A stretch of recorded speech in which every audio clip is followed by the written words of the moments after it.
I disappeared for 2 weeks on holiday and come back expecting disaster. Not only because I was away for 2 weeks, but because there was also a heat wave whilst I was away. But I come back and I'm pleasantly surprised to see that I've only had one casualty. Now, I did what every plant collector would do, and I replaced that plant and got 3 more. Shall we look into it?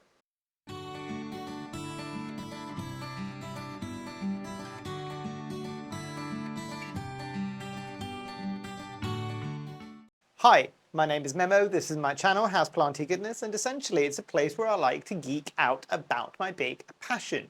You might be able to see some of it behind me, it's tropical houseplants. It's really good to be back. After 2 weeks away in Greece and Cyprus, it's nice to be back home, and thankfully it's a bit cooler now. Unfortunately for me, there was a heat wave whilst I was away, but somebody very kindly offered to take care of my plants, and considering that there is probably between 600-700, possibly more, plants still in my entire house, not counting the garden as well.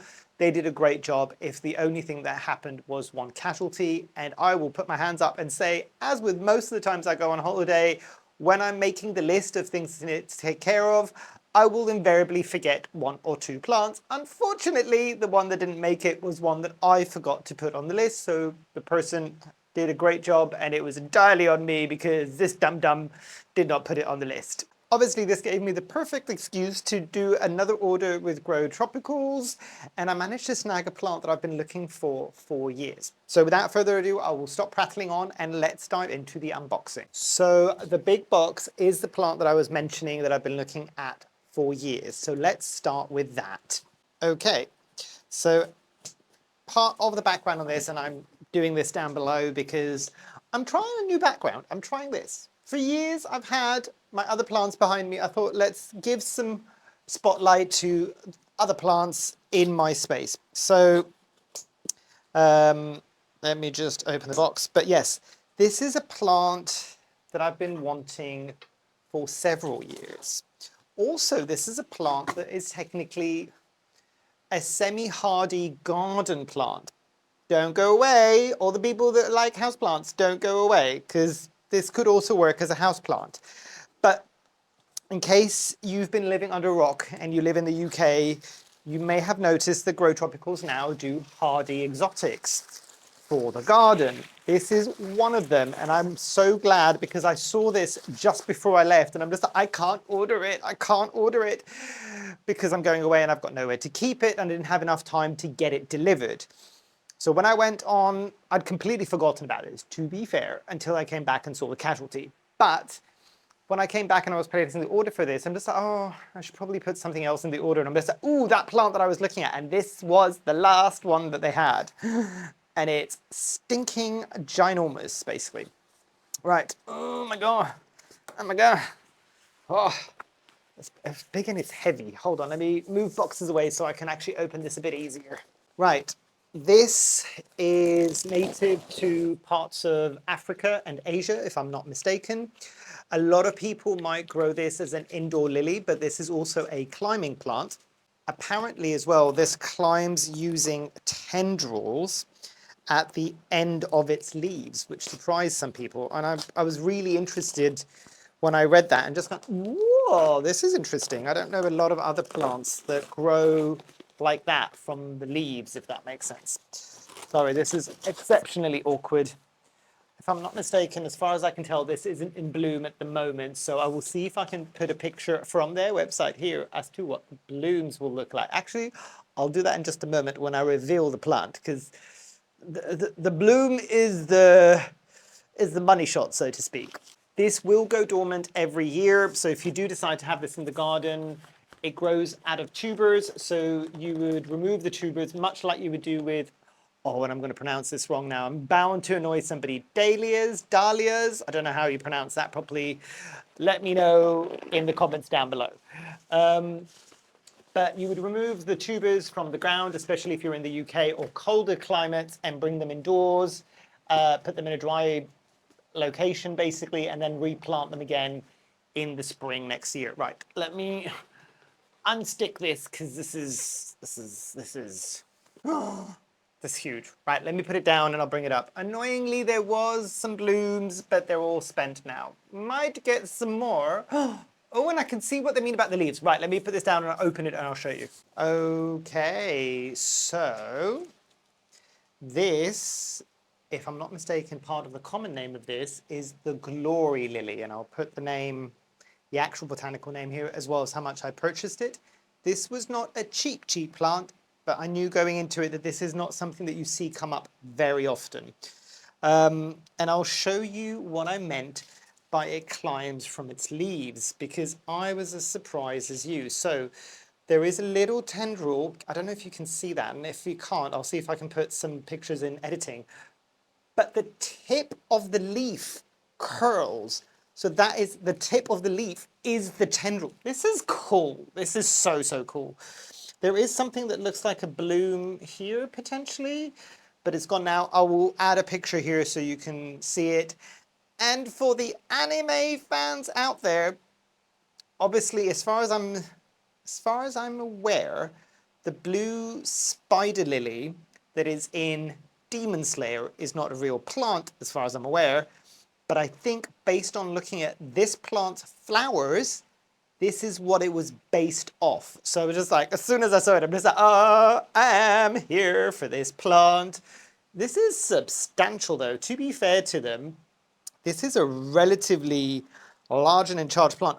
The leaves curling was a pleasant surprise. I only discovered this when I did some further research. I knew some basic research that I did before I purchased it, like before I went on holiday, but the leaf curl thing was only something that came up like the day that I ordered this. I'm just like, oh, let's see if there's anything else interesting that I can find about this plant. And I'm just like, oh, this leaf thing. And I'm just like, I wonder what that's going to look like. So freaking weird. So freaking weird. But this is a substantial plant. Sorry, let me show you all of this. And this is going to go and live in the garden. I know for the people in the UK, especially in my location now, we've got a hose pipe ban. So my watering days have got even longer now because I can't just take the hose and do the whole of the garden. I need to go backwards and forwards to the tap with a damn watering can. Which means the garden takes 2 to 3 times as long to water now. Yeah.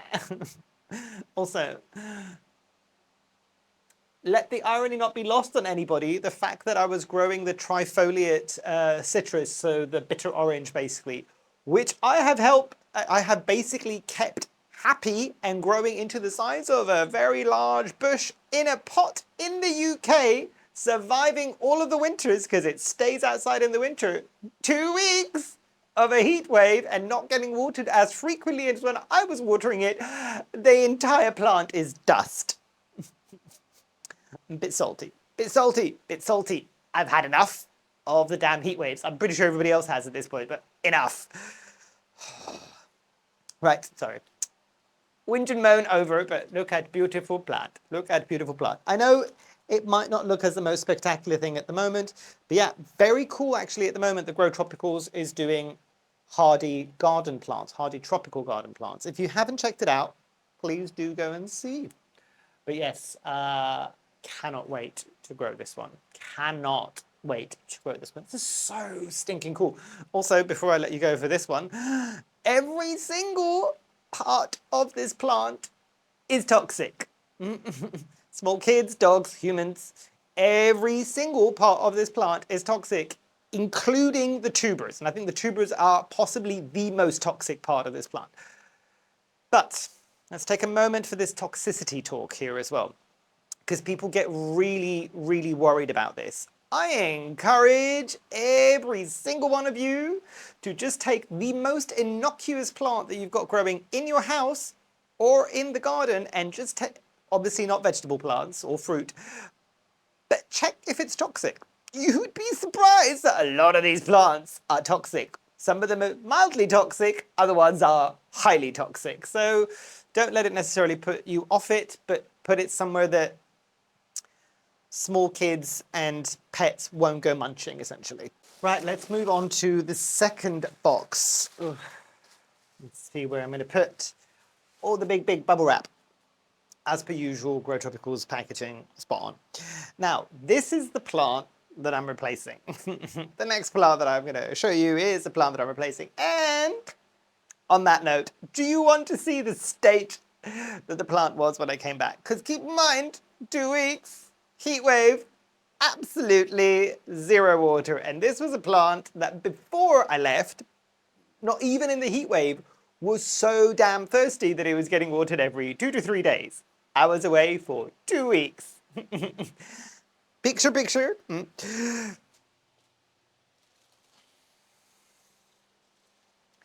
My poor golden or neon China doll. I don't know if this will come up. Let me put close to the microphone. Can you hear how crispy? There is not a single leaf on this plant that is not crispy. Yeah.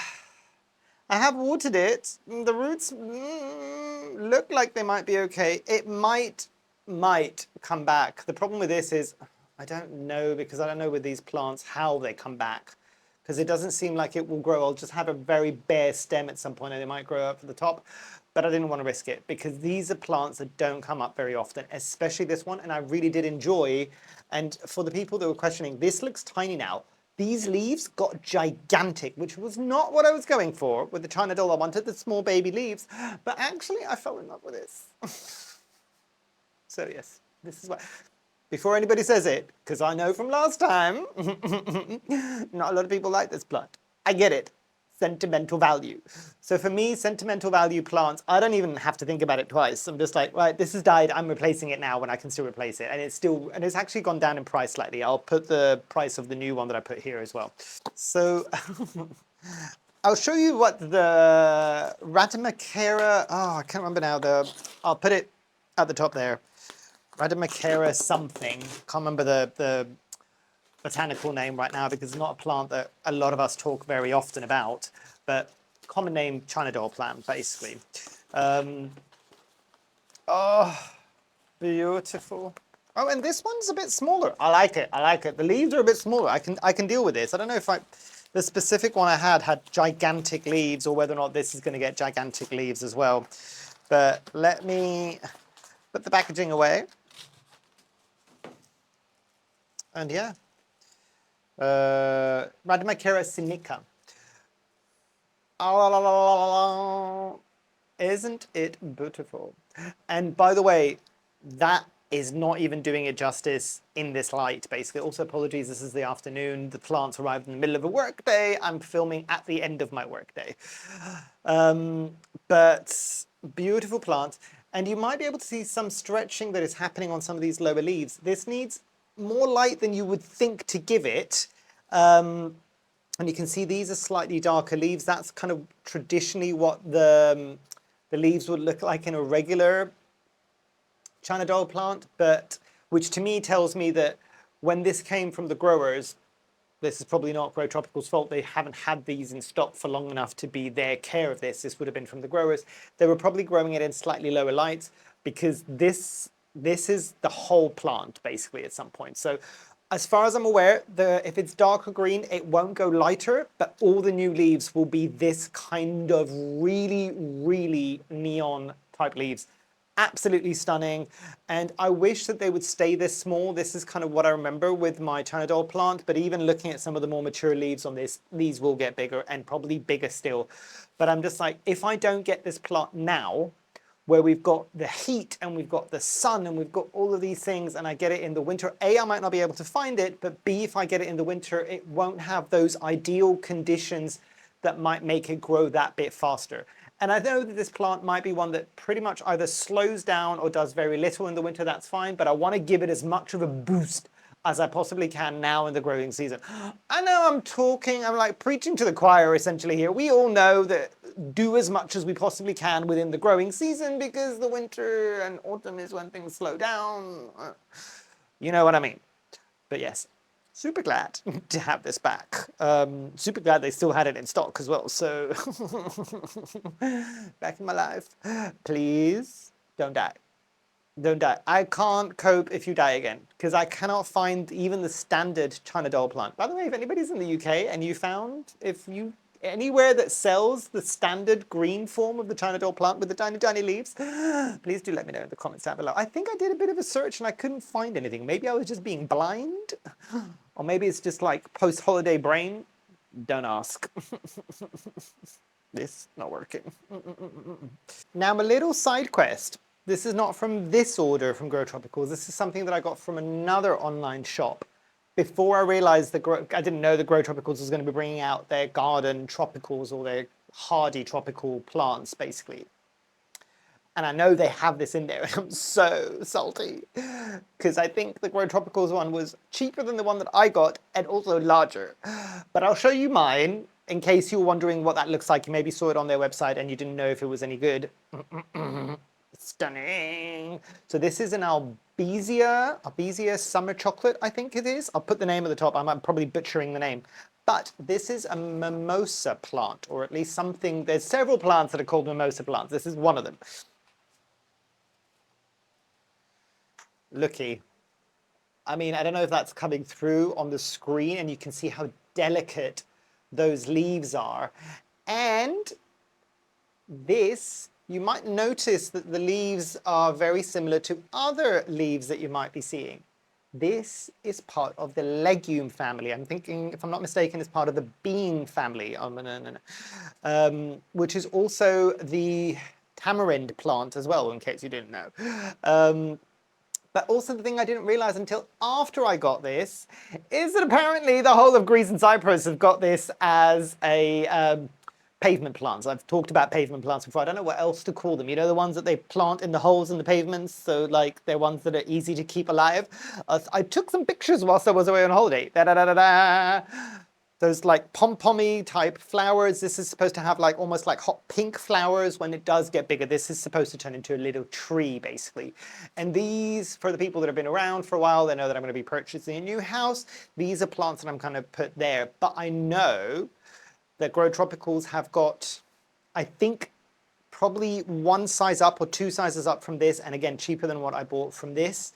But in case you were wondering, and also, like most of the plants in the same family, it's annoying that you're seeing this now. Hopefully when I'm editing this, it might be daytime and I'll take a picture so you can see the leaves open, because the leaves like this, they close up. So very similar to the, is it the Mimosa pudica?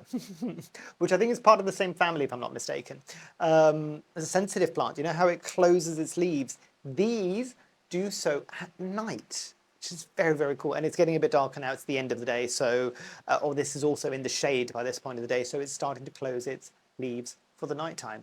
Otherwise, during the hot, sunny days, it opens them up a lot. But has been an absolute joy to grow. Unsurprising, considering that this grows in Greece and Cyprus on the side of the pavement.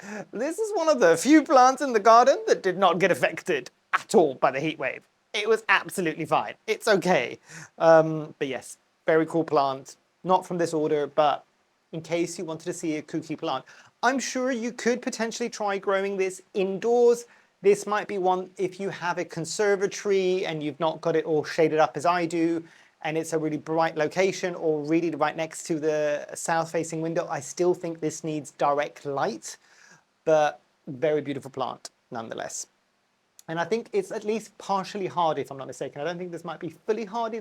You might need to give it some protection in the winter, but I think this will take. This is not a plant that I'm planning to put in the greenhouse or even move into the house during the winter. This is just one that I might do some top dressing and make sure that it's nice and warm. Obviously, when it's in the ground, it's less of an issue, but because this is going to stay in the pot, because I'm buying all of these plants to stay in pots, so I can just go into the new house and just go, right, you're going in the ground. I know. Now, the next one is a plant that I've been looking at for years, and I don't see it come up very often. And I know a lot of my possibly both Canadian and US viewers are going to laugh at this, because I think this is something that's relatively easily available in your locations, but it doesn't come up here all that often. It's not a particularly expensive plant, and I think it's technically classed as a type of succulent plant. I know last time I got so much poo-poo on me because there's so many things that could be succulent. It's just a description of the leaves and the stems. It's just very thick leaves, basically. Let's put it that way.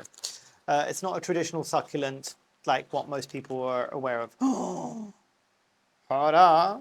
This is part of the Cissus family, and some of you might have already clocked what it might be, but this is so much more impressive in real life. Hold on. So I'll try not to kill it. Right. Give me a sec to put away the packaging. So this is the Cissus quadrangularis, if I'm not mistaken. And part of that, and hopefully this might come up in the video, I've got like a light underneath it, so it might be kind of showing a bit more. These stems, they're square. So if I was to cut the stem directly across, it's square. It's got little points in each one of the corners, but it's square. And obviously it's a cissus, so it's got the tendrils, and this is one I think that a lot of people are like, oh, if you want to get an ivy, but the ivy's got all these problems, go for the Cissus quadrangularis. And I've had generally good experiences with cissuses. Cissuses? Cissusi? Plurals. Except for the Begonia rex vine, if I'm not mistaken, the Cissus discolor. We all want to love that plant, but for a lot of us, and it's interesting on the video that I've mentioned it, because half the people are just like, this is the easiest plant I've ever grown, and the other half are just like, I'm with you, I can't grow this for crap. But I'm hoping this one will be like most of my other cissuses, and be easy, but this is very cool. I've always wanted it because, you know me and my weirdo plants. It's very simple, really. I wanted something that was weird and kooky, and cissuses, generally speaking, unless they are super sensitive, like the bicolor, they tend to be okay. They tend to be okay. I will watch out for this. If anybody knows or has any experience with this, as I said, I think this can be quite an easy one to find in other parts of the world. So weird and kooky. I like anything with like a weird stem or a weird petiole. I'm here for that, basically. I can't remember now which one it was. Oh, the Anthurium Velenoarum, I think, which is the one with the triangular petioles. Still got mine alive, hanging on by a thread, but it's still alive. If anybody knows about pests with this one, because I know with some of my cissuses, which were different than this, were much more delicate, this is chunkier. The leaves aren't necessarily that succulent. Please don't take offense to that word again. I don't want to be having that conversation again. But it's the stem that is quite a thick stem. Almost succulent, some might say. So this one might be a bit hardier, but let me know if you've ever had this plant, any pests that I need to be aware of, because as I said, the other ones had a whole host of pests. So I'm hoping, fingers crossed, that this is a bit easier and less pest prone. But yes, Cissus quadrangularis. I literally cannot get over these stems. I mean, look at them. Look at them. Look at them, sorry. I don't joke when I say at the beginning of the video, like, come and geek out with me about plants, because this is the kind of stuff that will keep me entertained for days. This is so weird and kooky. I'll see on this video as well when I'm doing the editing, because I did some basic background. I know this can be found in Africa and some parts of Asia as well. I think this is also one of the plants that's called the devil's backbone, but if I find any other information, evolutionary information, I will add this onto my video here as one of those cards that I will put up on the screen to maybe say why it might be the way that it is. I did mention this on another video that I was doing. Somebody got a bit pressed and saying that I should have done my research, but I'm just like, it's on the screen. I may have not had the information at time of filming, but I will always try to go at least the extra mile. If I couldn't find it before filming and I find it afterwards, I will put it on the screen. So please watch out for the little notes on the screen. Before I let you go with this one, I just remembered. This, if I'm not mistaken, again, from my original research, this was used in Ayurvedic medicine, and it was specifically used to treat bone issues, which, looking and feeling at these stems, I could guess what. I don't think there was ever any scientific proof to say that it worked, but it's really interesting when you see how some traditional medicine has used plants either because they've seen some effects of it or because, and I would imagine this was the case with this one, during the early practitioners of that going, This looks like maybe bones. Maybe using this to treat bones would work. And again, I have done a science degree. I am the first one to not poo-poo on the effects of a placebo effect as well. I like my alternative medicine. And actually a lot of the medics that I know, believe it or not, at least here in the UK, I don't know what it's like in other parts of the world, they do a lot of the times go down the traditional medicine route or something that's a bit more natural before they start heavily on the chemical drugs, if that makes sense. And that's from a lot of medics. So I should tell you something. But yes, interesting facts about the Cissus quadrangularis. And the last one, don't let the packaging fool you. This is very, very small. It's a one. But I wanted one of these for a while, and I found this to be quite an interesting. This is technically classed as a succulent because it's an agave. And I think this is one of the miniature agaves. If I'm not mistaken, this is, or this cultivar, I don't even know if this is a species or a kind of cultivar. This is from Japan, if I'm not mistaken. But let me bring it up. Oh, and they've packaged it beautifully, because I was always a bit worried with something like an agave because it's so damn spiky. On how it would come in terms of packaging. So yes, really well packaged. Look, look, look, look. Sorry. Child. 42-year-old child, but child nonetheless. Right. Let's have a look. This is very, very pretty. And I'll put the name of the agave at the top there because I cannot remember it off the top of my head. Oh, it's very pretty. Some might call this variegated. I don't know. I'm not so au fait with succulent type plants. But again, I think I was very reminiscent of home. I've only been back for like a couple of days, but large agave plants growing naturally in people's gardens because dry and hot summers. But let me show you what it looks like. Hopefully we'll focus on it and not me. Ooh. I mean, the roots coming out the bottom as well. So I will kind of lift it out of the pot ever so slightly without disturbing too many roots. I don't think it's necessarily root bound, but I'll kind of judge it and see if I need to pot it up once. I might leave it in for a few days, as most of the retailers say, don't kind of repot it straight away. I'll be curious from all of you because I've never grown an agave indoors, but I do have a lot of exceptionally bright south-facing windows and I'm struggling to grow any tropical with that, with or without a curtain. So I'm kind of embracing the cacti and succulent side of things because they seem to be doing great. On that note, my spiral cactus has got a bloom. I didn't think it was going to get a bloom. It's great. Possibly the stress of too much heat and not enough water whilst I was away, but you know. Anybody who has grown agave indoors, do I leave it in the plastic pot? I do have small terracotta pots. Do I move it into terracotta pot and then just supplement ever so slightly? It will probably be like half a size or one size up with cactus soil mix. Let me know down below. But I'm actually quite enamored with this. This is spiky, spiky, spiky, spiky. Watch me stab myself several times because this will be in the kitchen. So my kitchen sink, you've probably seen this on my kind of houseplant tours of the house.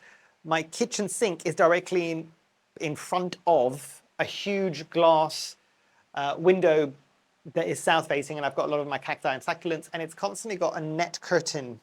So I'm constantly opening it and I'm grazing a whole bunch of cacti whilst I'm opening that curtain with zero care in the world. I'm going to end up injuring myself one of these. I'm surprised it hasn't happened yet. Watch me jinx myself. But yes, a very, very cool little miniature agave cultivar.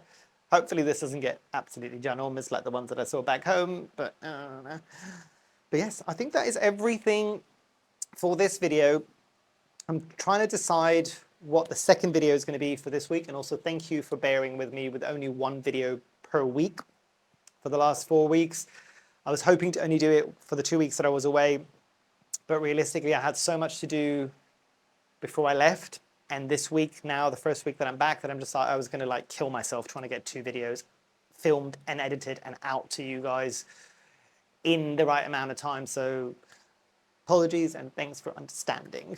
But yes, back to 2 videos a week for for the time being. It's been a busy couple of weeks. So the second video this week, it depends. I took some footage of my mum's balcony garden in Greece. Annoyingly, I remembered, because when I was in Cyprus, I'm just like, must take some video footage to update everybody, because everybody's always really curious how mum's plants are doing in Cyprus. Did not take any videos or photos. Oh. But I do have the Greece updates. So I think, I was going to say, I don't know if I'm going to do that as one video or this as another video. I might just do everything. I might just do a bit of a repot with me, or at this point deal with a whole bunch of crispy leaves, because heat waves and heat waves whilst I was away. As I said, the only plant that died was the China doll, but there was a couple of other ones that struggled. Again, let me be 100% clear, the person did a great job taking care of my plants, followed my instructions to the T. However, I was not expecting plants that needed watering every 2 to 3 days to need watering once a day or twice a day, because it got that hot. But I won't go into too much detail with that. I think the repot, I'll give you an update on everything that's happened whilst I was away, the collection, and kind of what things might be going soon, and give you an update on my mum's kind of collection at the same time. But yes, sorry, I prattled on for far too long with this one. I get carried away with my unboxings. I'm like a child in a candy shop when I get new plants. I'm pretty sure most of us are. But anyway, so focus memo. Before I let you go, let me know, any of these surprise you? Which is your favorite? Which is one that you've never heard of before or are kind of interested to find out a bit more? And I can give you updates as I go along. During the kind of sit down with me video that I'll do as well, I'll bring up some of the other plants from that recent purchase that are doing great. So I'll give you updates then. But yes, sorry, I will let you go now. Hopefully you've enjoyed. Hopefully I shall see you here soon. And I truly, truly hope that you have a great rest of your day. Thanks. Bye.